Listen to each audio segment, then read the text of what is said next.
Quick, you've got 2 days, 48 hours to experience everything you want to in Disney World. How do you do Disney like you're running out of time? Gotta go fast here on DFB Guide.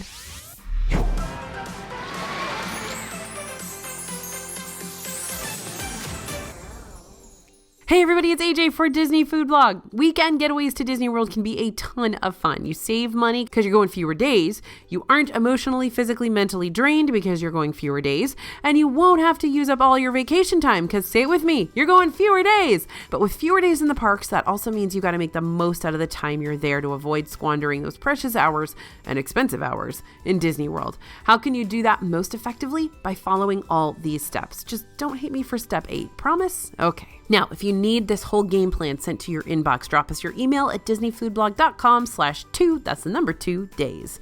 No note taking required. All right, step number 1, ditch a park or two. What? Make a sacrifice right off the bat? Oh yeah. The downside of a 2-day trip is that some sacrifices might have to happen, just so your expectations aren't set up for failure, because doing everything the parks have to offer might not be feasible in that 48-hour time frame. There are ways it can happen. You could spend thousands of dollars on a VIP tour, for example, but most of us probably aren't going to do that. So some sacrifices may have to be made. There are a few ways to go about this, so decide which one's going to work best for you and your group. Strategy 1, spend 1 full day in your favorite park or predicted favorite park if you haven't been there, then split the second day between 2 parks. Leave behind the option that your party doesn't vibe with as much.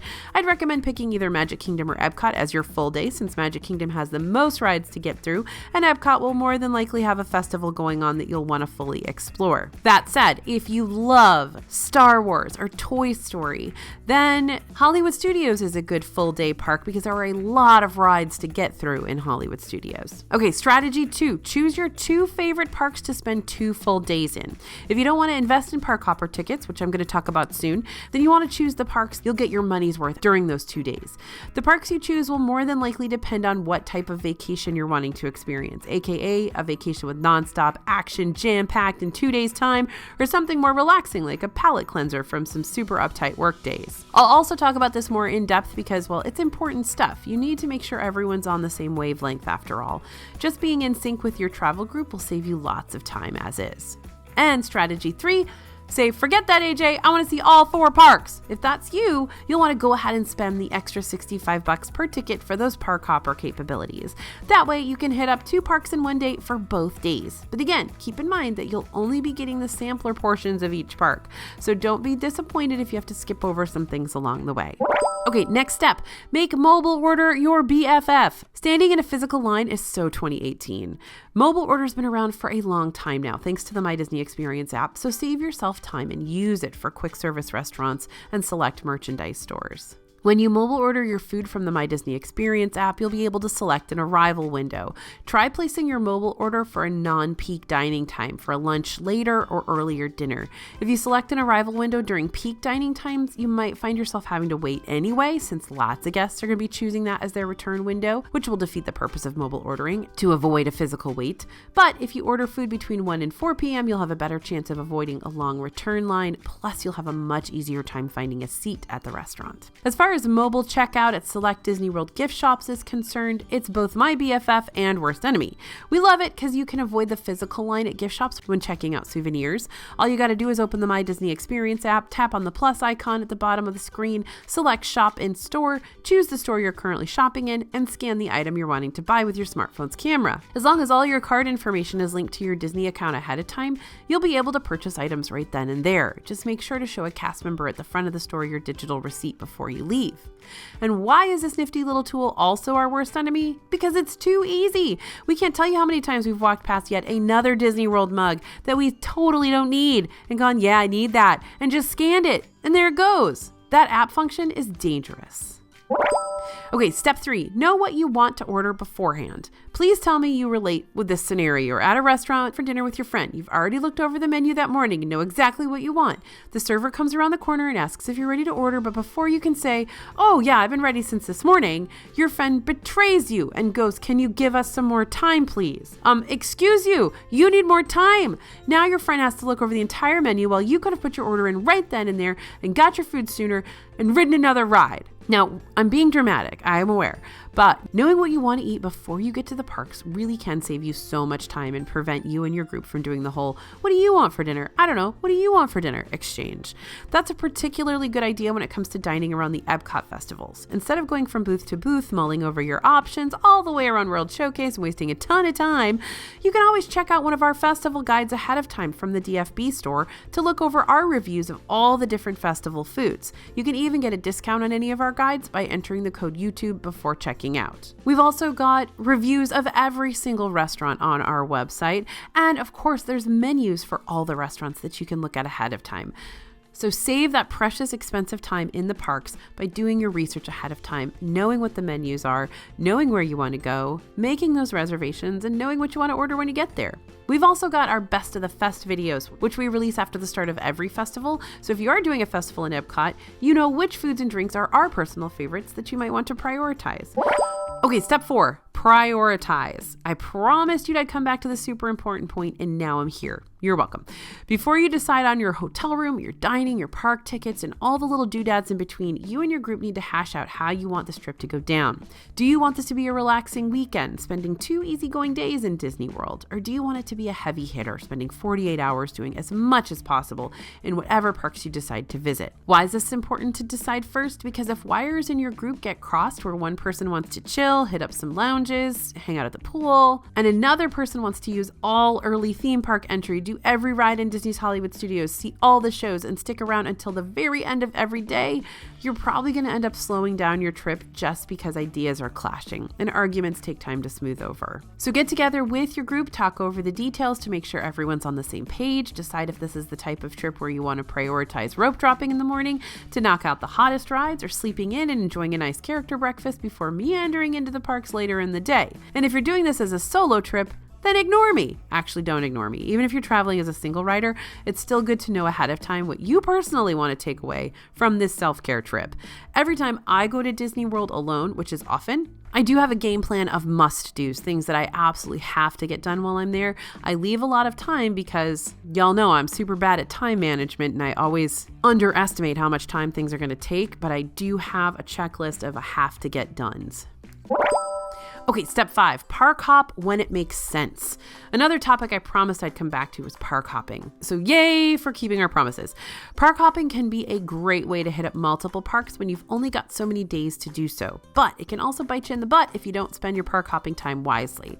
If you attempt to smoosh more than 2 parks into a single day, you could find yourself traveling on Disney's complimentary transportation more than actually experiencing the parks.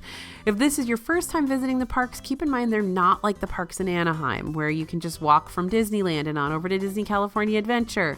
It takes time to get from park to park, and depending on how far away a park is, how crowded transportation lines are, and what time of day you decide to switch parks, it could wind up taking you 45 minutes to an hour just to get to the next place. So it's important to minimize those travel times where and when you can. And how do you do that? Planning. If you're looking for the best matchups for park hopping, here are my favorite pairings. Pairing 1, start the day at Animal Kingdom and hop over to Magic Kingdom.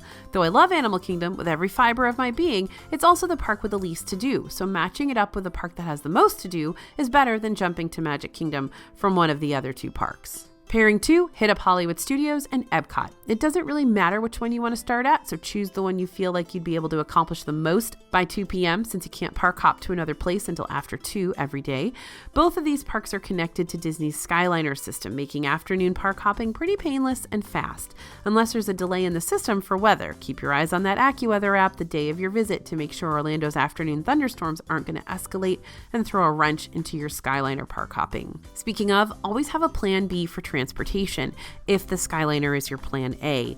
You can always take a Lyft or an Uber, take a minivan if you're running late for a reservation, or if you're on a 48-hour whirlwind trip and you need to get there fast.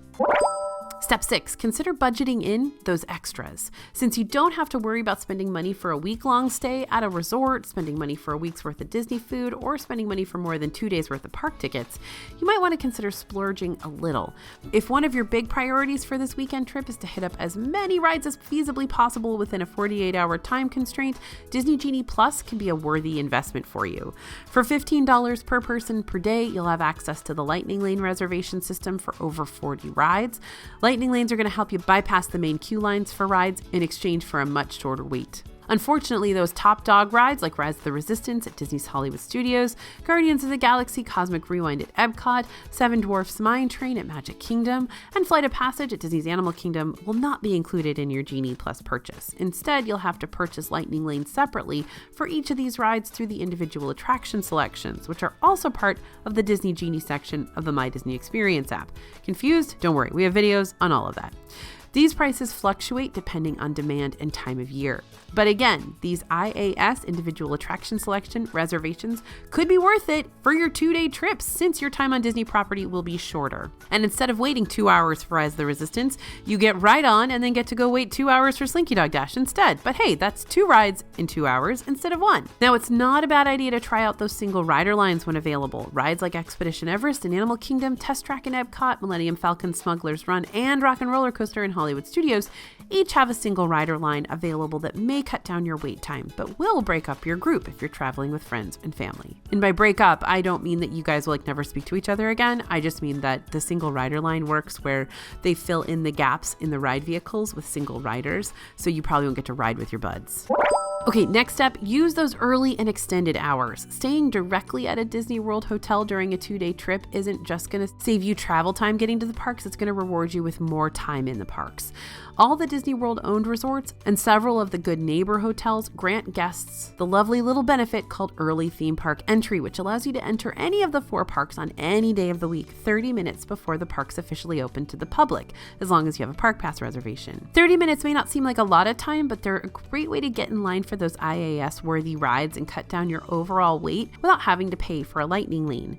If you decide to really splurge for this 2-day endeavor, you can stay at one of the deluxe resorts, which will also grant you extended evening hours on certain days for certain parks, giving you the chance to hit up more rides after the parks officially close. But here is the big caveat on that one. Not all days have extended evening hours. Not all parks have extended evening hours. So to make sure your bite-sized trip aligns with the extended evening hours, check the Disney World website and find out which parks will be available for those late-night benefits during the course of your stay.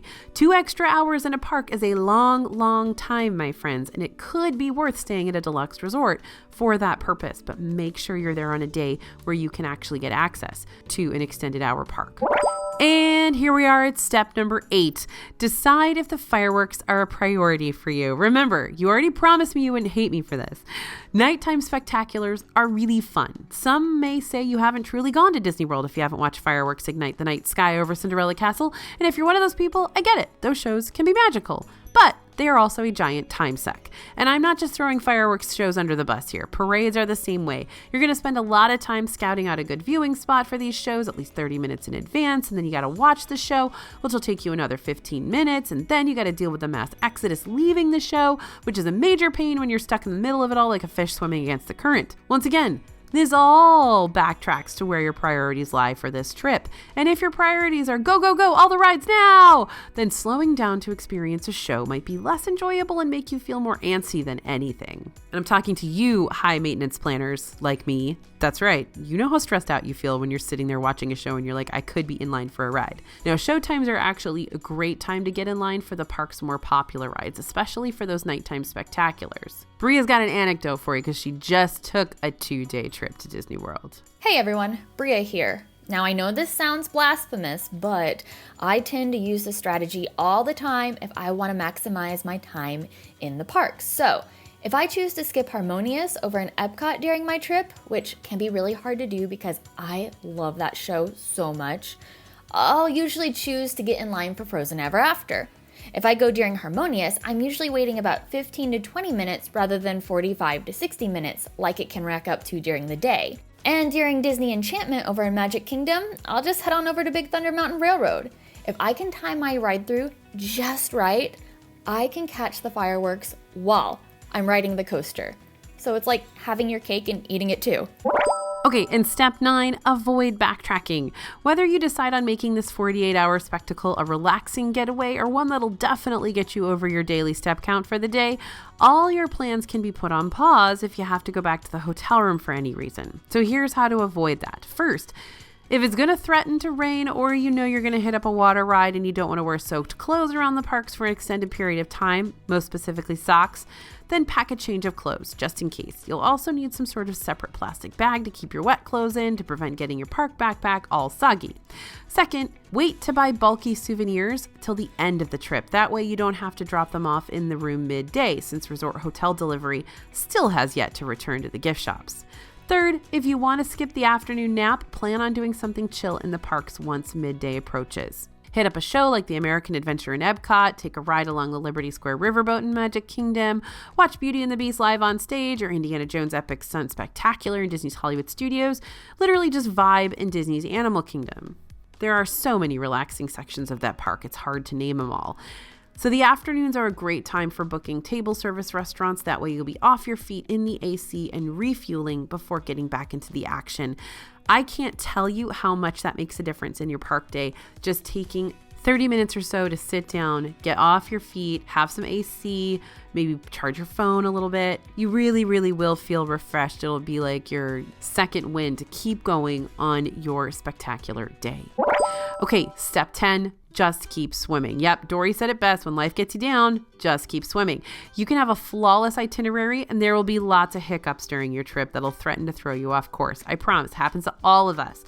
One of your favorite rides will go down. A thunderstorm will start. A member of your group will feel super queasy after one of the screen-based rides. It's me. I'm that member. Now, if the latter happens and someone in your group is down for the count, you might be forced to take a breather for a bit, but that doesn't mean your trip needs to be derailed. Step inside to some air conditioning, get yourself some water, enjoy the surrounding ambiance, take some time to just settle, and maybe take a Tums or two. But if ride breakdowns happen or weather threatens to ruin your outdoor fun, be ready to bounce back like a metal ball in a pinball machine. There are so many things you can do instead. Other rides, other indoor activities. So the best thing is to not get tripped up over one thing and instead go to the next readily available thing on your must-do list. After all, that's the most important thing about a Disney trip, either solo or with your friends, is that you just have an overall good time. Don't make it so serious that if you don't ride one ride or eat at one specific restaurant, the whole trip is going to be just a bummer. It costs too much for that, y'all. If you're prepared to be happy with whatever experiences you have, then it's going to be a much better situation. There's a life lesson. Okay, think you're ready to take on a 2-day Disney World trip by storm? Of course you are. We believe in you.